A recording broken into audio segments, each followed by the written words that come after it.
Hey guys, what is up? It's been a while since I have filmed a video, so I might be a little rusty, if you know what I mean.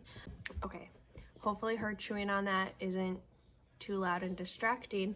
I did film a December wrap-up, but per usual, I just didn't feel like editing it, and so I just, did I say in November wrap-up?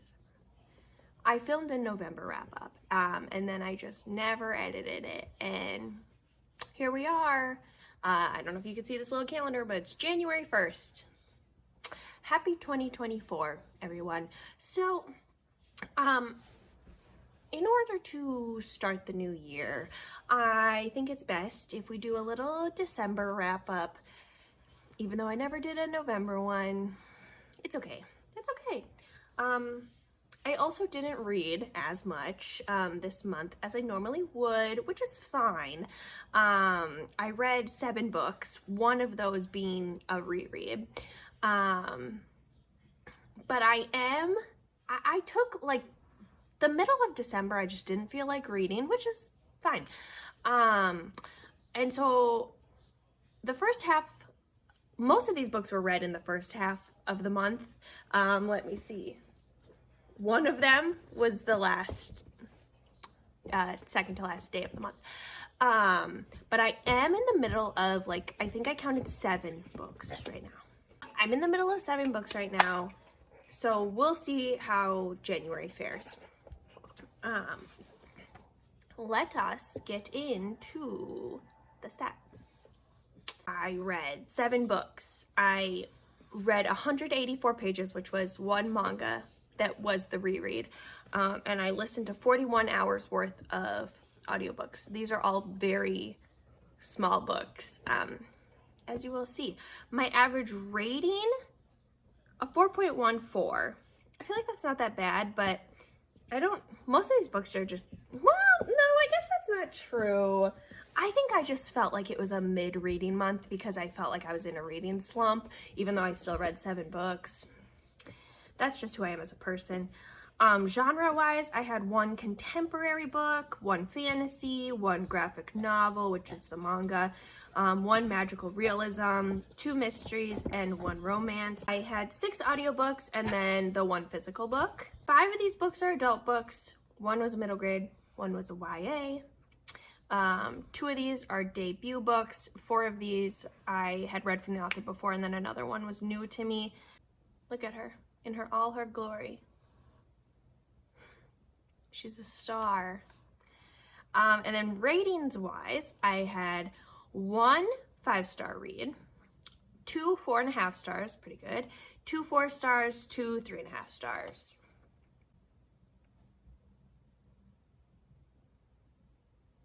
Okay, Pip's just gonna sit here on my lap for who knows how long in the video.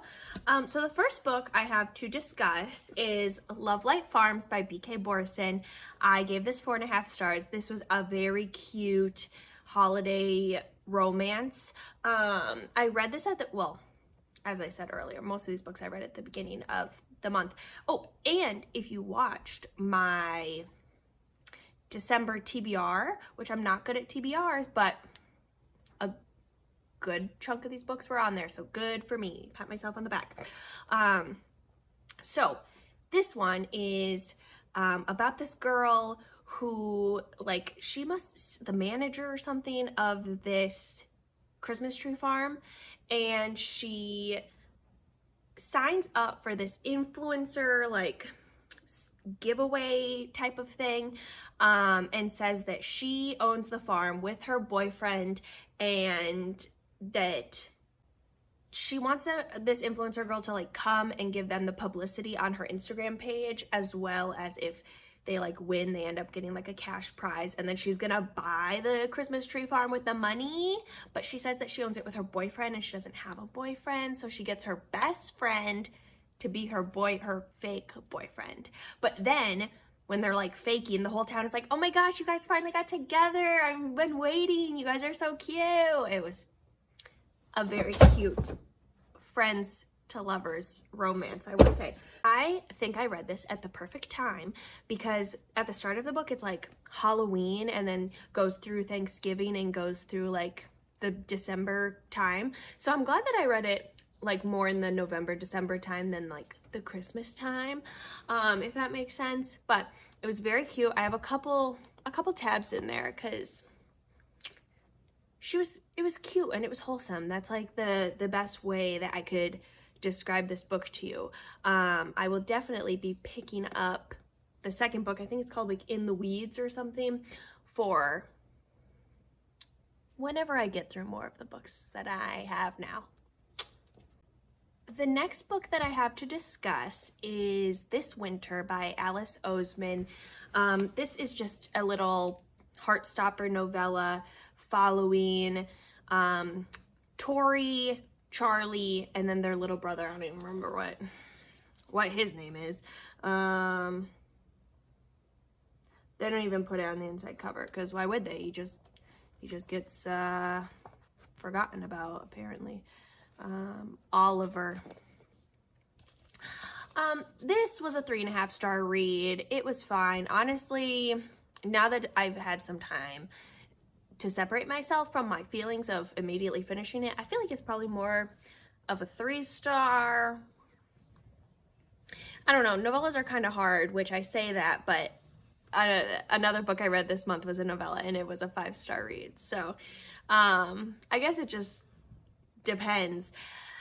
This one wasn't crazy. The cover is super cute, and then we got Nick on the back, but it's following all three of their perspectives, like on Christmas Day.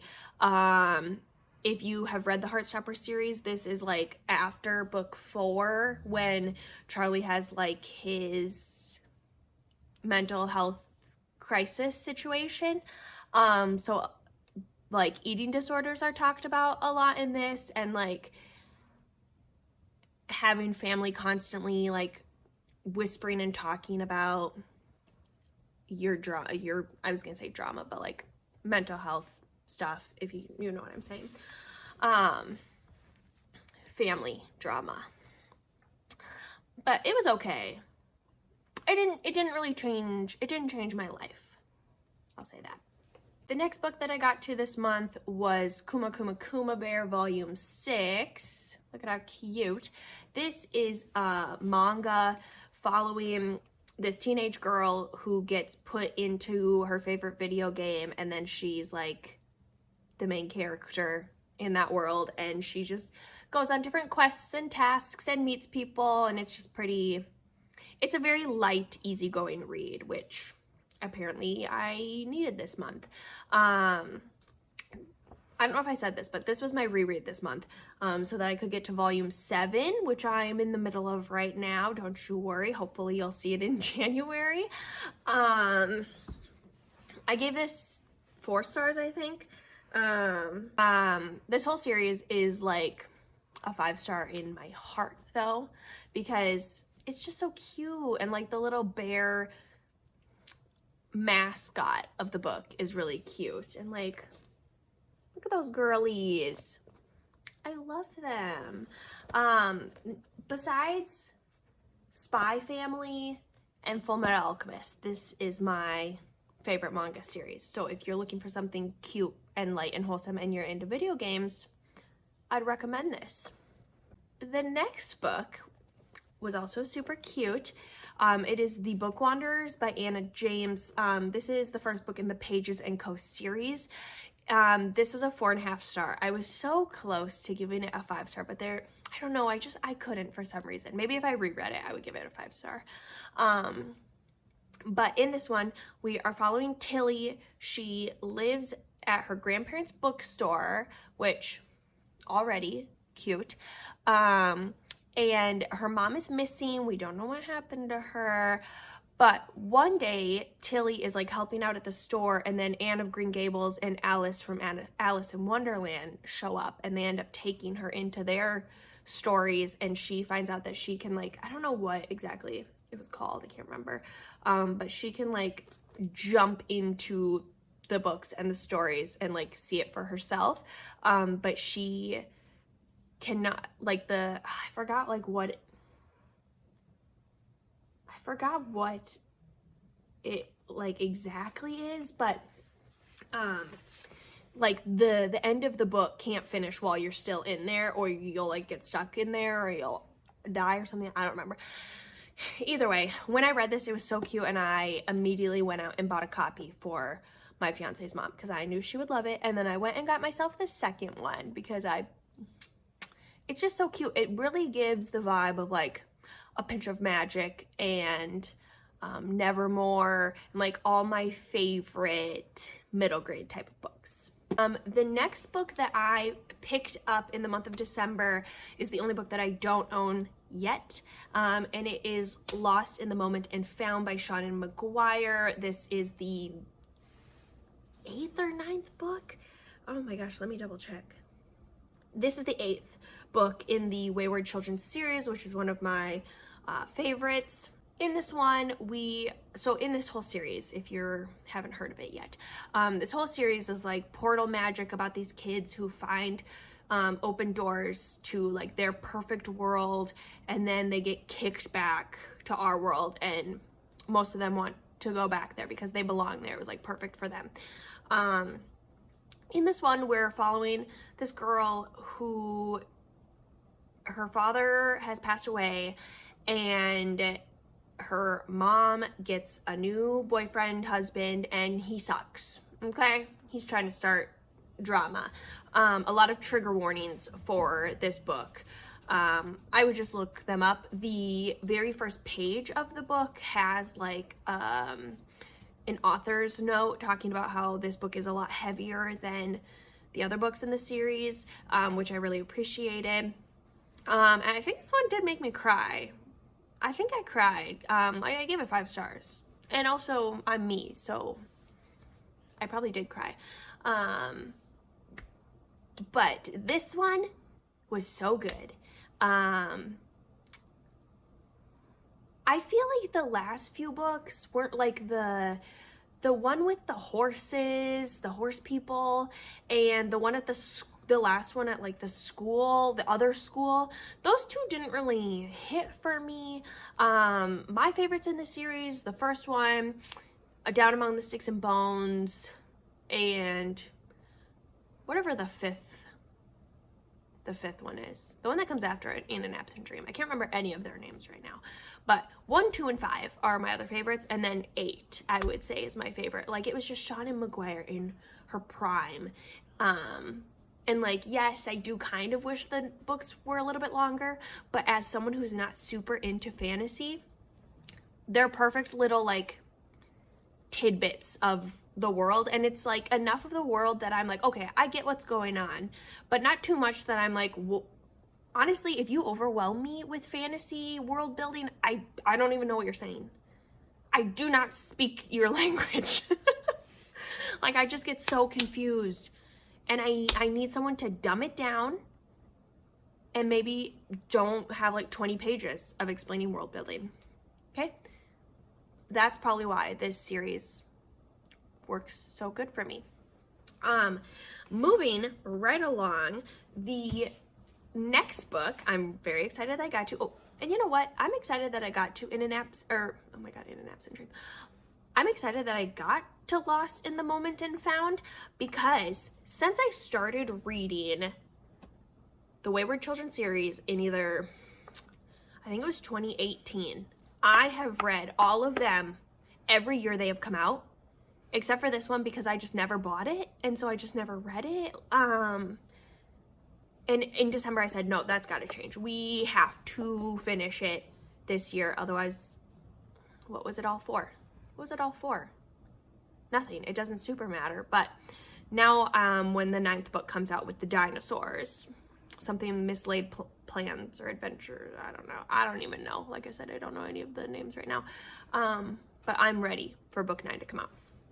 Okay, moving on to another book that I was very excited about, Twilight Falls by Juno Black. This is the 4th book in the Shady Hollow series, which is cozy mystery murder with Zootopia. Okay? You guys are probably sick and tired of me talking about this series but it's so cute. And it's just a perfect, cozy, wholesome, laid back book series, the whole shebang. In this one, we're following Vera Vixen, the Fox News reporter, who's our main character, who we follow in all the series, all of the books in the series. In this one, her and her boyfriend go on a trip to Twilight Falls, which is like this waterfall type area nearby that are fun to explore, and they see a man. Well, they're not man because they're all animals. He was an otter. He was an otter. Yes. They see an otter from their town go over the falls after getting in a fight with someone, right? And then they're like, oh my God, he died. Meanwhile, we have these two, the otter and one of the girls from the beaver family. They're like a Romeo and Juliet type of situation. And the otter that went over the waterfall was his dad, okay? So somehow there's something going on here. Something's a little fishy. And we follow Vera and her boyfriend as they figure it out. Orville, that's her boyfriend's name. Gave this a 4-star. Not as obsessed as the other books in the series because it's just kind of like the same thing and like pretty predictable overall. But still a pretty good series in my heart. The last book that I picked up a couple days ago, I read in one day, and it was Dead in Gondola by Anne Claire. I originally gave this a 3.5 star, and now I'm leaning more towards a 3-star, just like earlier, because I think it was fine, and I think I'm not going to think about this ever again. So in this one, we are following Ellie, and she also lives at her family's bookstore in Colorado, and it's a very small town, another cozy mystery type of book. Her and her sister run the bookstore together, and one day they're having a book club. They're doing like a seance copying from one of the Agatha Christie books that the book club read that month. Also, this book takes a lot of inspiration from Agatha Christie because, first of all, it's a Christie bookshop mystery. The main character's last names are Christie, and the cat's name is Agatha Christie. So, Anne Claire really likes Agatha Christie, and she wrote this little homage to her. So one day they're doing the seance, right? And this weird guy comes in, and they're like, what the heck are you doing? Leave. We're in the middle of something. We're in the middle of a seance. Not actually, but you know. And he's like, okay, bye. Then she sees him another day, and he like goes up to a random patron and is trying to talk to her, and the patron's like, that's not me. I don't know who you're talking about.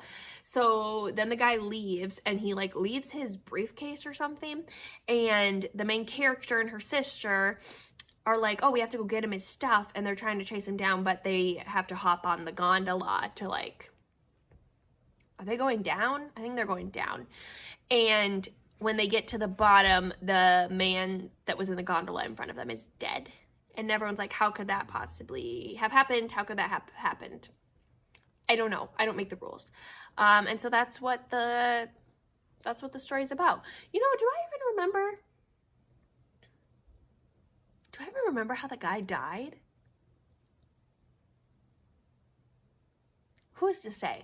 Like I said, it's a 3-star. I don't know if I'll read the second one in the series. I don't even know what the second one is called or what it's about, but I know it's pink. Pinky purple. It's kind of cute cover. But yeah, there you have it. Let me hold them up for you. These are all of the books that I read in the month of December. These 3 for sure were on my December TBR, so good for me. Otherwise, a fine mid-reading month. I am excited to start the year fresh for 2024. I set my reading goal to 100, which I did last year, and I ended up, well, I feel like maybe I should make a grand talking about 2023 ending and then the beginning of 2024. But I read 140 books this month. Spoiler, if I ever do make like a wrap up for the year type of video. But yeah, I hope you guys enjoyed this video. Sorry the sun is like setting as I finish this video. But once again, I hope you guys enjoyed. I'm a little rusty at the ending. Let me know what you guys thought, and I will see you in my next video. Over and out.